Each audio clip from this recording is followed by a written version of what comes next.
Ba-da-ba. Welcome, bout betters. Well, we had a profitable week, and doing a content check, we see that all but two of my picks did not cash. Both McKinney and Dalcha made serious technical errors in the octagon, but it didn't matter as my Yankee parlay hit, and that's a good thing. Yes, I did lose some profit on Anikalaev by finish as well as Sadiq Youssef, and I regret that, but that was recouped by some of my best calls or plays in my betting history. I cashed 3 bets on Alex Pereira versus Bruno Silva, the over 1.5 at plus 140, the not to go the distance at plus 400, and Alex Pereira by decision at plus 800. Those plays covered all my losses or sprinkles for the evening and just made me feel good. While I might not seem to be credible, it's always nice to go against the stream or not follow the herd and stand by your tape study and intuition. Yes, I was fortunate on a few plays, but Dalcha could have been called, and so could have McKinney's match. They could have been easily been called by a different referee, but who was the ref? Mark Smith. And I will say that Mark Smith will let you die in there, and not the ref you want if you're thirsty for a referee stoppage. In each of the cases, he was correct in his assessment, so I have to give him credit. But as always, I have to move on, and at least I'm not licking my wounds this week. I've already invested in multiple positions that I've gained based on house money. So that is awesome. I'm gambling on house money again, which is always a lot of fun. This week, it's England versus the world, and anchoring the English Armada is Tom Aspinall versus the Russian Alexander Volkov. You could not script a better card, and the English are displaying their standout talent, and Tom Aspinall is the top of the English food chain. But this will be a test for him, as Volkov will be playing the ranked gatekeeper, and a win may put Aspinall in that title picture. Aspinall is a minus 110 underdog, but what I assume he will surge into a favorite, mostly because he's on home territory and the recency bias and prospect prejudice will kick in as the UFC begins to showcase and spotlight all the English fighters. Volkov by far is the more experienced combatant, having gone through murderer's row of the heavyweight contenders and MMA Hall of Famers. He has victories over Fabricio Verdum, Alistair Overeem, and has gone the distance with Cyril Gane. Volkov will have his normal height and reach advantage, but not by much.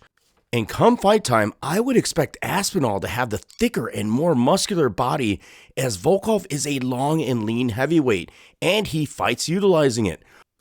Volkov has power in his hands and almost finished Derek Lewis multiple times in his bout. He's finished Fabricio Verdum, Alistair Overeem, and Walt Harris, as well as Stephen Struve via KO, so the power is there. Both these guys are very active on their feet. They have good volume. Volkov has the definite dominant XR number, but Aspinall has a staggering XR percentage of 99%. He has a 75% KO ratio compared to Volkov's 50%. Aspinall has never been finished via KO, while Volkov has been KO'd by the great Derek Lewis. Volkov has never been submitted and is a difficult fighter to finish. That being said, I don't think the win condition by sub is off the table, but will be challenging, as Fabricio Verdum had him in 6.5 minutes of control time from 3 takedown attempts and was unable to submit him. Volkov's submission as well as takedown defense is fairly solid, and he has a good get-up game. Both these guys like to fight at distance, and both have knockdown power, with Aspinall having a better knockdown rate. Aspinall has very good offensive striking movement and can fight at angles, while Volkov fights in one line. I don't like either's defensive striking abilities, and I'm especially concerned with Aspinall's tendencies to lower his hands upon exits as he's engaging in these striking engagements or getting out of the pocket. He is the quicker fighter and has more active motion, both offensively and defensively, but I was surprised at Aspinall's 72% striking defense, and I think this is due to the low volume in terms of his opponent striking that this number comes up.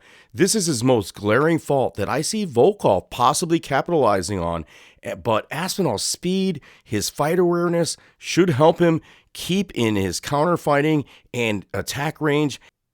But it's Aspinall's grappling that will be the determining factor in this bout. He could be one of the best heavyweight grapplers in the division with a fantastic 100% rate of control and ground time. 26% of his fight time is spent in a control position compared to Volkov's 7%. What's exceptional about Aspinall is his style and ability to mix in his grappling control with his striking. Despite having 100% takedown accuracy and attempting at least one takedown per round, he is patient on the feet and comfortable in the clinch. Volkov is more accustomed to these takedown attacks, but Aspinall has a very good fluid game mixing up his attacks. That is why he is Joey's pick for this bout, and I apologize there's not a slide for it. Aspinall is the younger, faster, and even stronger fighter. He moves better, has a huge grappling advantage with a high fight IQ, and despite Volkov's experience, he somewhat is one-dimensional, and Joey thinks that Aspinall could win this even if they were in a just complete or sole kickboxing match, and I would have to agree. I've already placed my largest moneyline wager of the year on Aspinall, as well as anchored him to many a parlay. I also put him in a futures three-piece with Petr Yan and Khamzat Chimaev. I suggest moving now as I anticipate both him and Khamzat's line to move significantly and rapidly. But let me know what you guys think in the comments section. Please like and subscribe, hit the notification bell, and as always, if you've made it this far, you are about better.